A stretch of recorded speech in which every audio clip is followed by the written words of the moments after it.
Greetings and welcome to another edition of The Pedal Shift Project. The Pedal Shift Project is a series of conversations, thoughts, and experiments around the bike touring lifestyle. From tips and tricks to ideas on how to ride your ride, let's shrink the world by bike. Show notes and more are at pedalshift.net/227. Email the show at pedalshift@pedalshift.net and text us at 202-930-1109 and check Pedal Shift out on all the socials as well.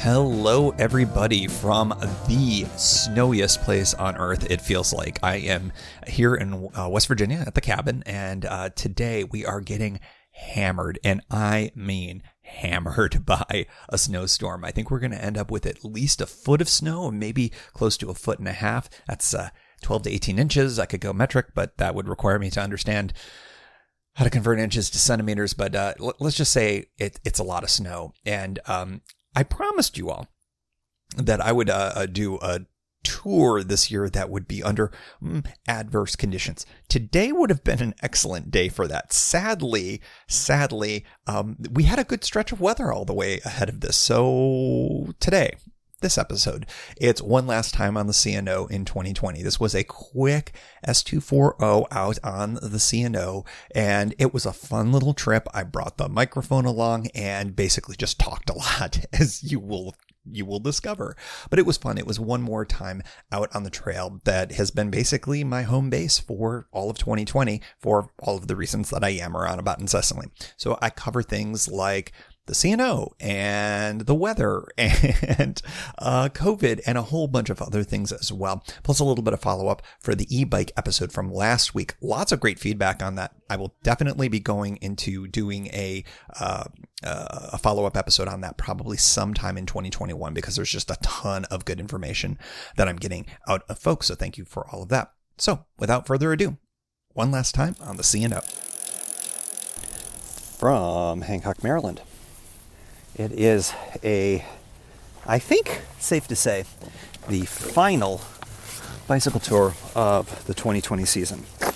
I am doing an S240. I am not doing anything fancy. I am going to enjoy the heck out of it. But it is December 12th, and this is probably it. And one big reason is, first of all, it's beautiful out. Remember I said I promised I was going to do a sufferfest tour, and I really have been trying.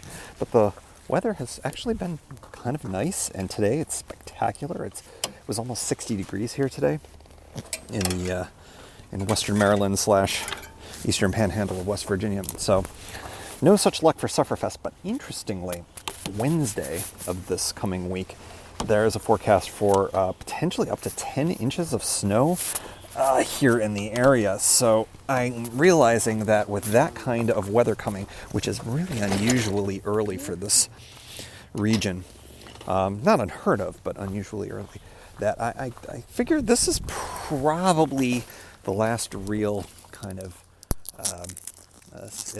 in-season kind of riding for me. So that is why I am going out. I am not doing this with a lot of forethought, planning, anything. I literally am just throwing things together here. It's kind of a disaster, quite frankly. I'm carrying way more stuff than I need because it would have taken me more time to unpack and repack than to just take everything. So I think I'm going to be warmer clothing than I need.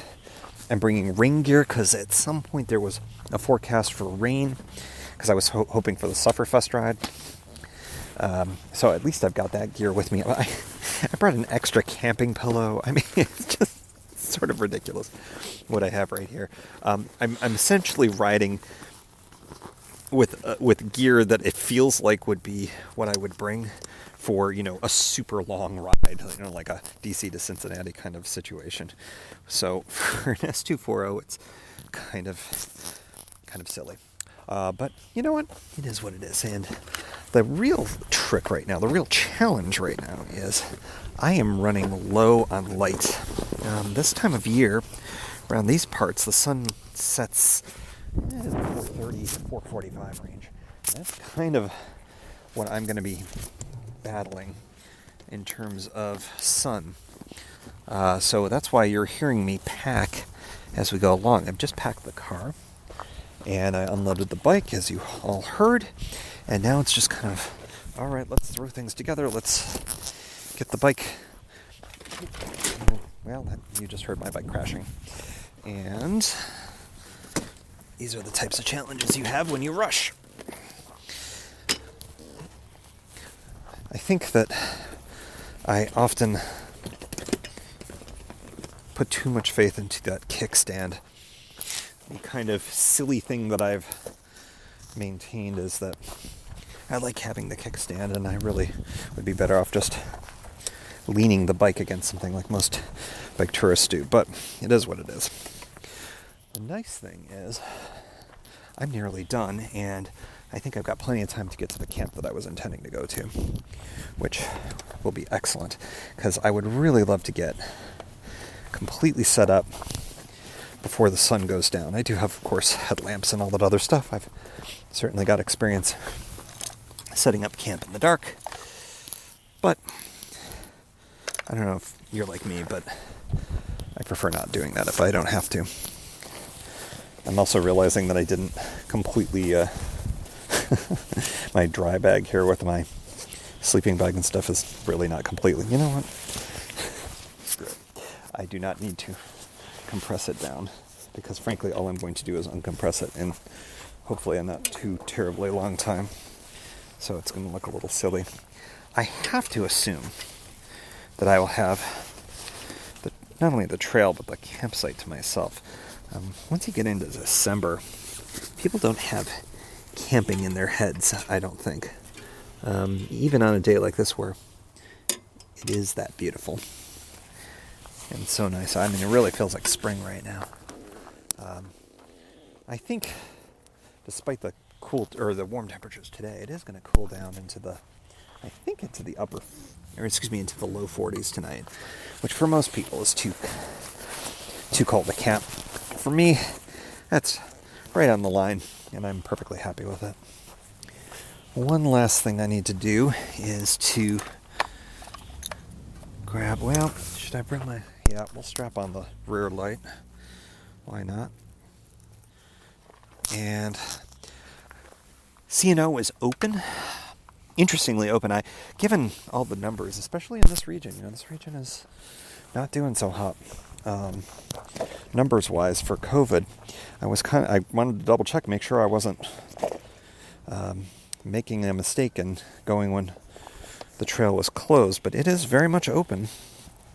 Park Service says bathrooms are open as well, which, to be honest, was a little surprising, but I'm grateful because, again, as I've talked about it ad nauseum on this show, I definitely do plan on doing this in a nice, safe way. My hope is that there is nobody there. Not because I want to be antisocial, but it just makes social distancing all the much easier. If you all could only see this crazy bungee setup I'm doing right now, it is it is not my best, but water is secure. Was going to bring my helmet, but I just don't think it's necessary, so I think I'm going to leave that behind. And that is the sound of me locking up. All right, well, I'm going to get rolling, and sun is dropping in the sky. I don't have a ton of time, so next up, it will be camp. All right, so we are on the trail, and as I expected, nada in terms of action here. It's been a few minutes of riding, and it's been cooling down. You can tell once the sun goes down, it's going to get to at least November temperature soon. Oh, there are some folks out walking with family and or dogs. Hard to tell from a distance. So yeah, the trail's still getting used this late in the year, and that's to be expected. Lots of folks here in Hancock, this is their sort of, it's a national park, so it's their local park too. So it's great for taking out the dog, as one would expect. And we're passing by mile marker 125.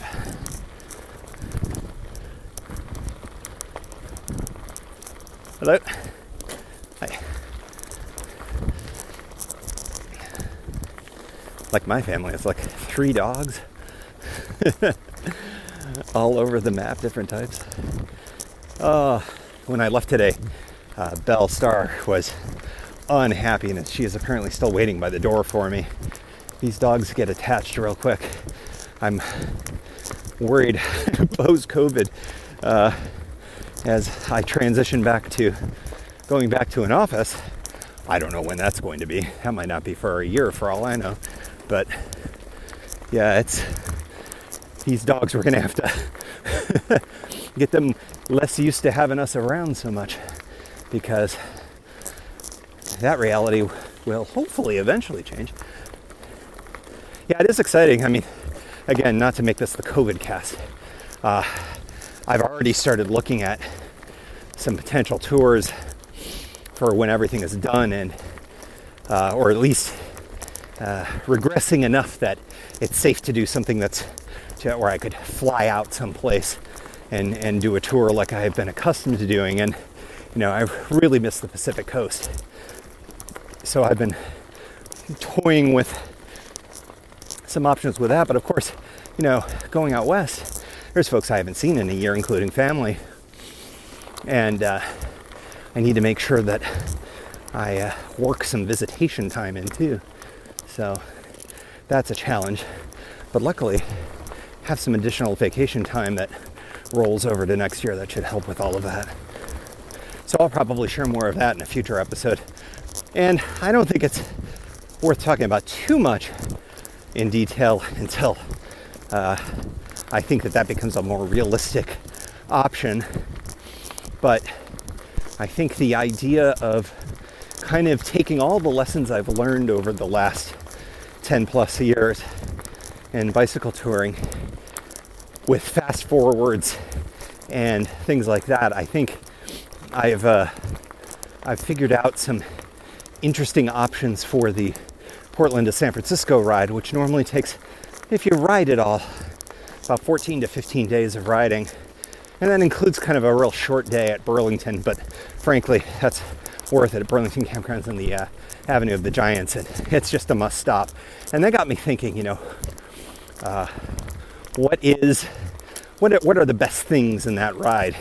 Trying to figure out ways to maximize experiencing those, my favorite days riding, and then fast forwarding through stuff that's, well, still great, because the whole ride's great.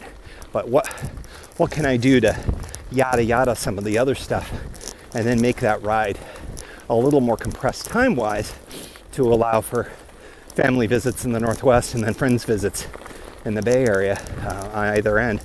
So lots of things to think about with all of that, and that's been really fun. And I talked about this on the pod, of course, that when you can't tour, sometimes planning a tour is the most, almost as good sometimes, not always, but planning tours can be a lot of fun. And I found that in COVID, I haven't had that feeling that was in the realm of possible. And now they're, with the efficacy of the vaccines and all of the good news we've had recently, that maybe it's time to be a little bit more optimistic about it all. So thinking ahead. Now, again, you can be optimistic and realistic at the same time and know that the opportunities for getting the vaccine may not be for well into 2021. And then even then, is that enough, getting the vaccine? So lots of details to be sussed out. But in the interim, thinking about what taking 2 weeks off from work could look like, and how I could combine some fun times and all of that. So I'm excited to dream a little bit more than I think I have been in the past, which, like I said, is kind of exciting. The sun is now dipping. It's behind a few clouds. It's still plenty light out, but it is also about to dip behind I think it's Sidling Hill. If it's not, it's on the West Virginia side. So maybe it's not Sidling Hill, but it is a hill slash very, very, very, very, very small mountain. And that will be the end of direct sunlight for the day. So I'm going to be getting just ambient extended twilight. But if this campground looks good, then I may go for it. Now, there's also another one that's my preferred one, but I think this one I can get a cell phone signal at. And I think I'd rather have a cell phone signal just because I have the vehicle and Kimberly is without one. So if there's an emergency, I can turn right around and be back in an hour with a vehicle. So that is probably my plan. Yeah, you can tell it's already starting to chill down some. And I said I brought a lot of layers, but probably could have stood to have brought an additional one, but that's all right. We'll also see if having a fire tonight makes any sense. Some pileated woodpeckers are out. Very common in this region. They're incredibly distinctive. This red plumage, black and white feathers. I am not a bird person. I think I'm on record for that. But very distinctive birds. Hard to miss them, and once you know what they are, well, you can name check them. Since I got a note from Brian, I cannot remember, Brian, where you are from, but I know you've cycled this region a little bit before, including parts in Ohio that I have as well. He wrote in and was asking, or made a comment on, I believe, YouTube about his experiences with last week's episode, which was on e-bikes. And he pulled together a larger than 48 volt, I want to say he said 52 or 56 volt battery assist for his bike. And with the idea that he is looking to just extend his ranges for long, more efficient touring, 100 to 200 miles a day, which I think is really fantastic. I'm excited to learn more about that kind of stuff. And Brian, thanks for checking in and supplementing what I was talking about. That's what I'm hoping to hear more from folks who are engaged in it. All right, we are here, and I'm feeling pretty good about this campground. It is empty, empty, empty. This, of course, is White Rock hiker-biker campsite. This has been a staple for me for S240s. It's just a really good setup. Wouldn't be surprised if I hear some trains in the background across the river in West Virginia. Fire circle is open here. Let's see, I think the ground is a bit on the muddy side. So I think that I'm gonna have to eschew my kickstand. That weird sound is the top tube bag that I don't hate it, but I hate the sound of that bag. Well, in any event, here we are at White Rock, and I think I've got a solid amount of time to pitch tent and make camp. I'm gonna walk. Why don't you walk with me? I'm gonna walk towards the river. There's, as I mentioned, the fire pit's here. Not a ton of wood opportunity. There's some downed wood over there that I might be able to do. While it's light out, it's a little bit easier to collect wood when it's light out, but I thought I would walk over to the river first, because this is a pretty nice view. Yeah, and in fact, if you want a really private campsite at night, there is a nice flat area. Now, of course, the river does come up and crest here at times, so it's not good for when there's worries of any flooding, but tonight would not be one of them. That might not be a bad idea. I would lose out on the fire ring. But to be right on the riverside seems like a really fun idea. And as I mentioned, pretty flat here. So yeah, I think we're going to do that. It's also just, well, and then of course the downside is I don't get the picnic bench, which is pretty nice to have.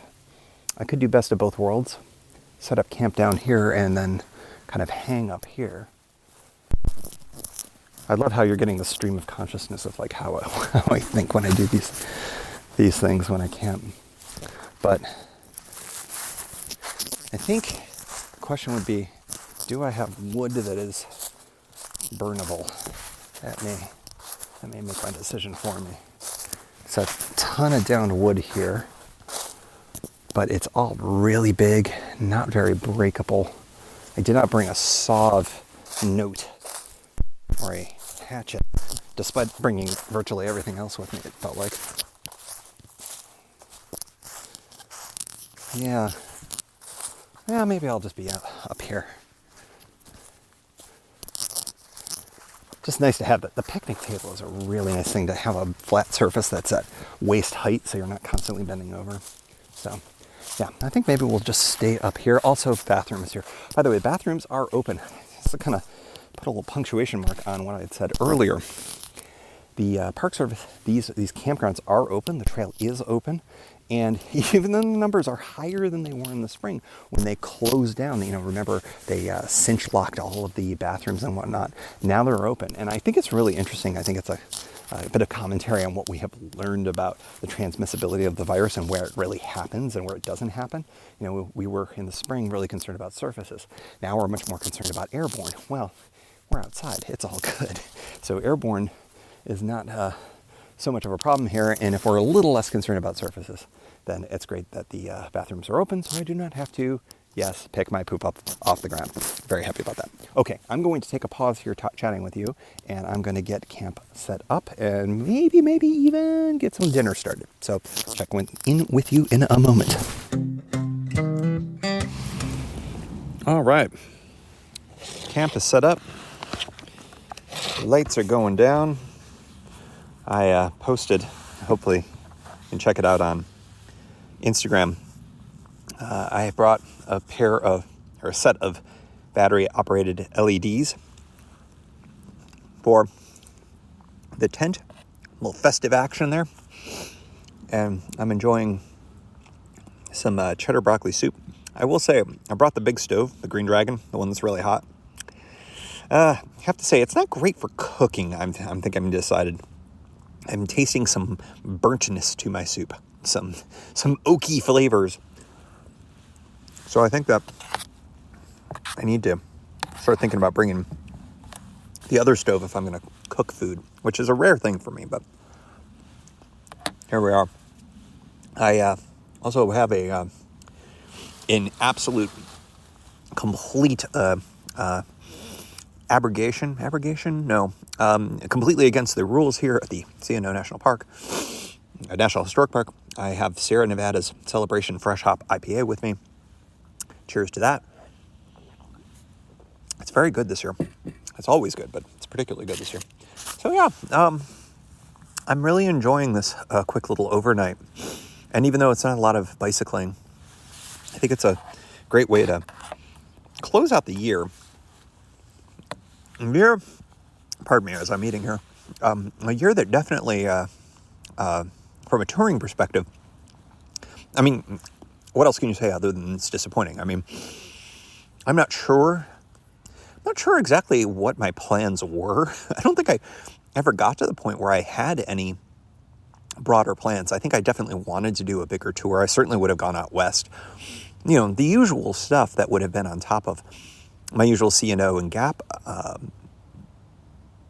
adventures, which were great, and I'm glad I had them. I mean, I know that so many of you who are listening to the show didn't have an opportunity to go out at all, and I think that I consider myself pretty fortunate that I was able to cobble together a reasonably decent touring year, even though I didn't get to do the types of things that I would have liked to have done. I did end up riding the entire length of the C&O again, which is kind of a every year kind of thing. I did get to ride a good chunk of the Gap, I think 2/3 of it. I didn't do that final 50 out to Pittsburgh, which I would have liked to have done, but timing wasn't so good, and it'll be there for me. But yeah, when all is said and done, to be able to still be able to do this kind of stuff has been really great. And I'm grateful for the ability to have been able to do it. But I think that it will make next year, maybe, or certainly the year after, be all the better, because as much fun as it is to be able to, essentially drive 20 minutes and then be able to bike for a half hour and have a campsite all to myself here and the edge of the wilderness here as you go out into Western Maryland, it is nice to have other options too. And I think that next year certainly will be the opportunity for some of those. So that's great. Well, I'm going to get back to more of my soup, my burnt soup. How do you burn soup? I burnt soup. It's crazy. Anyways, I'm going to do more of that, drink some more of my celebration ale, and enjoy my lights. I did not end up doing a fire. And I could say, I just decided not to, but actually I tried, and I didn't have any good fire starter, and everything around here is still a little bit too moist to start things off. And I could have, I'm sure if I really actually tried, I could have, but I just gave up after a little bit because, when all said and done, it's not that cold, and I really don't. I didn't have a lot of food to deal with it anyway, so did I say food? I meant fuel. I meant wood. Ugh. Okay, I'm going to go eat my burnt soup. Train is coming. I hear the train coming. It's coming around the bend. I can actually see the headlight of it on the other side of the river. So I thought I would share this little soundscape of the oncoming train. So I'll shut up now.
Not great when you're trying to sleep, but I have my earbuds or my earplugs. It is amazing how quiet a train is when you consider how much stuff is being pulled by it. But it is one of the fun things about camping out here on the C&O, and of course I'm sure I talked about it a lot. But if you are at all interested in freight trains, I'm not even interested so much as it's just, that's kind of neat. This is a great trail for you. Rivers, too.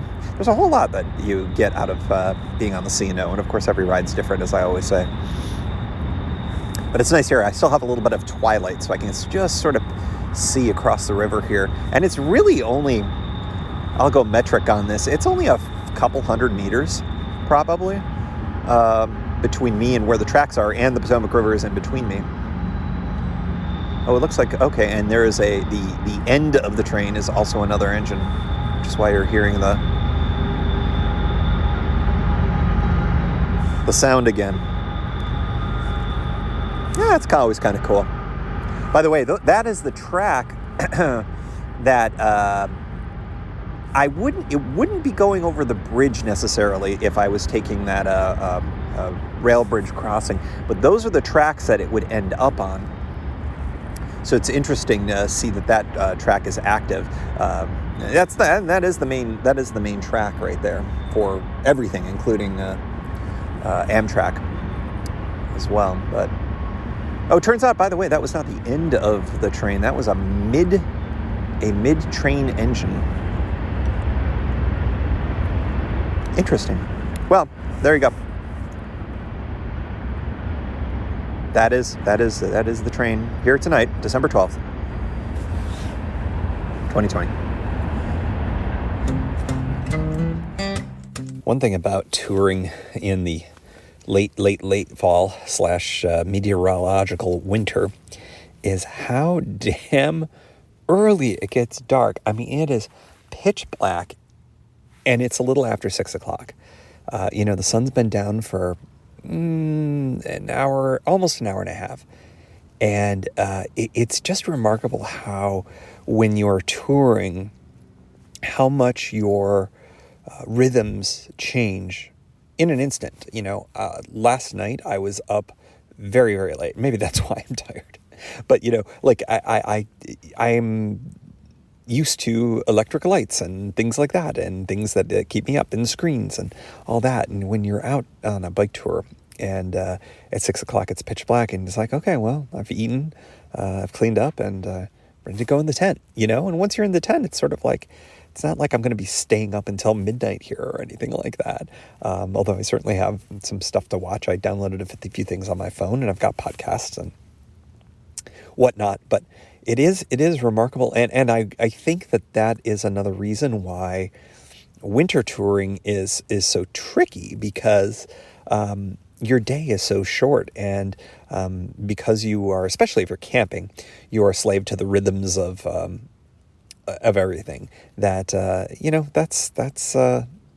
it's just an interesting thing to observe. Now, of course, most of my winter touring has been very much non-camping, even down in Florida. But it's another reason why I think I'm mostly a 3-season camper, because winter camping is just so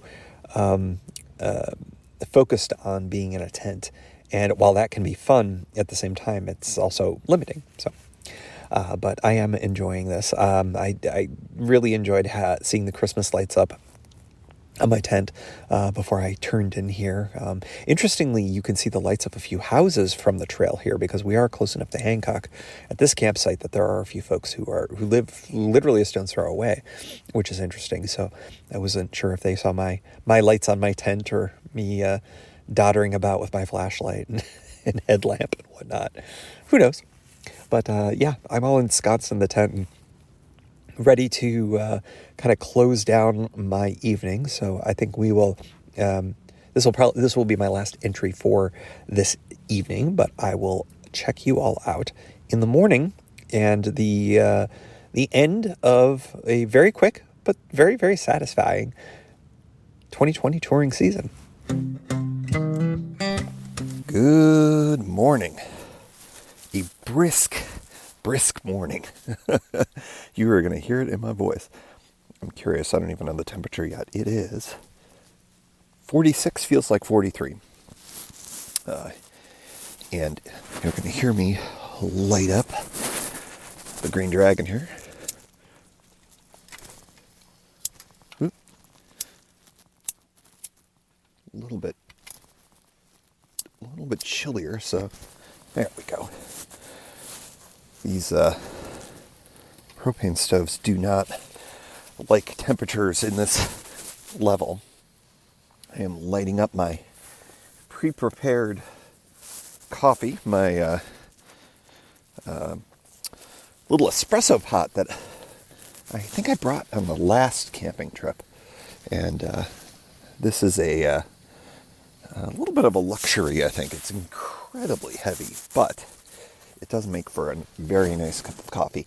And I pre-prepared it this time with the grounds inside already. So I had one less step, which is something I'm grateful for this morning.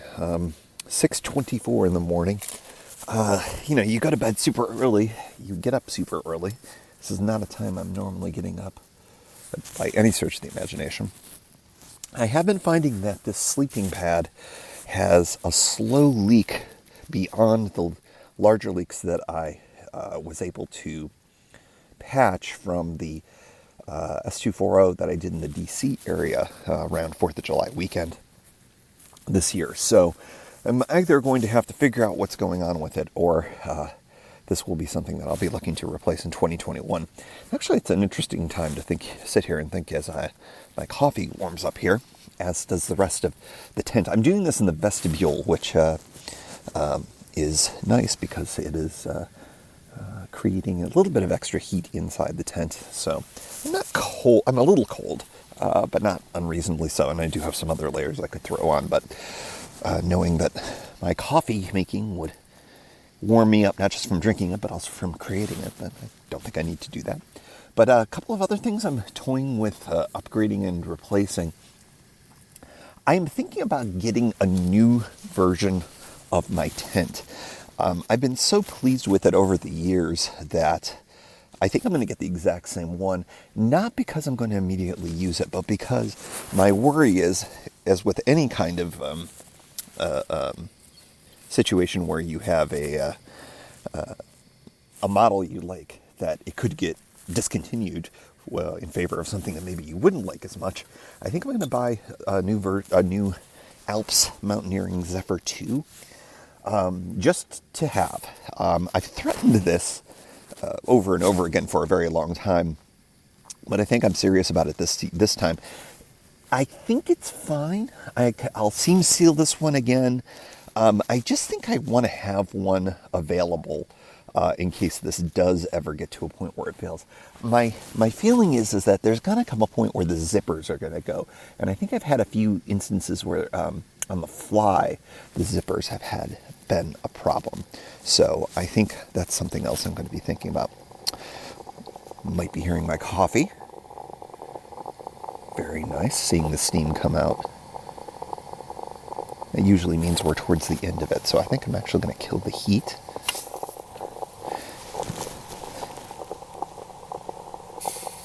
That's a nice sound to have in the morning. A beautiful smell.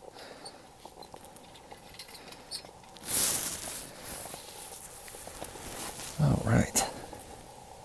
We'll let that go for a little bit. Get through all of the grounds. It's a percolator style model, which is so old school. I got this more for the goof, but it actually makes a really nice cup of coffee. In any event, yeah, those are the two things that I'm thinking about. I'm trying to looking around at the rest of my gear. I think everything else is in largely good shape. I am thinking about getting more bike packing style gear. I've got a few things that are, kind of can be modified into such a thing. However, I don't have some of the classic bike packing bags.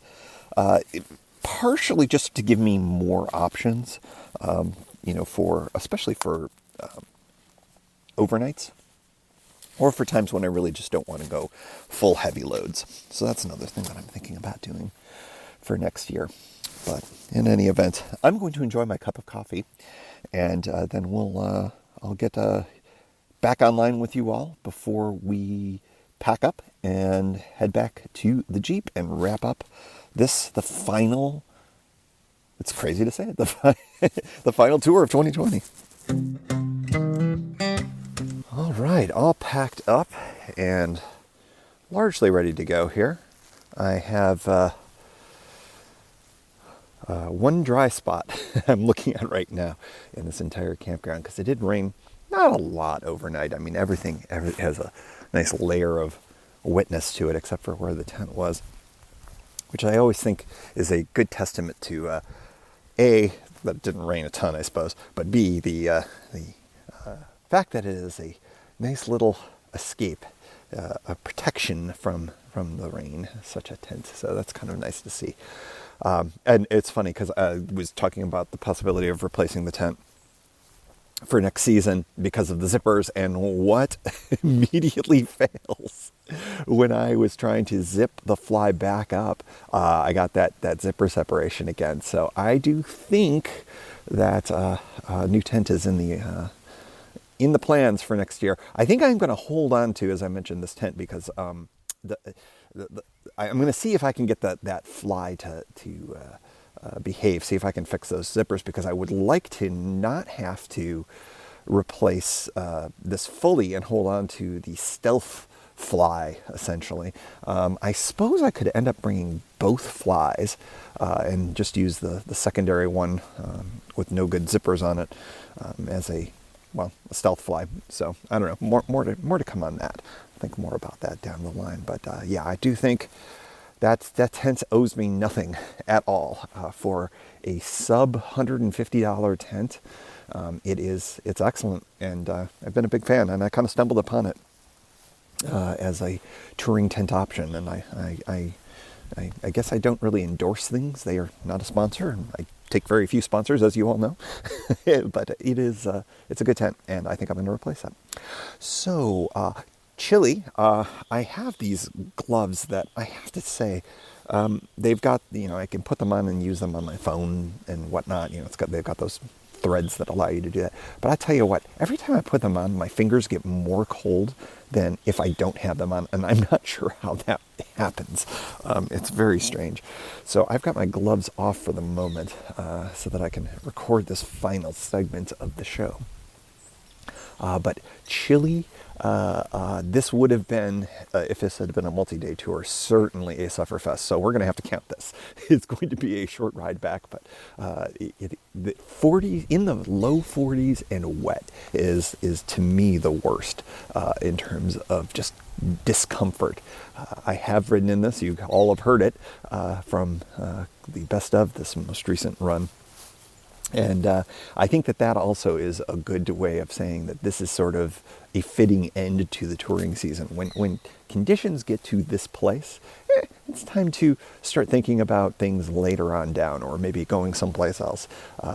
Because bike touring is meant to be fun. And although I do like to do the Sufferfest occasionally, just because it's kind of a nice little, test of your abilities or your limits, perhaps, I do this because it's fun.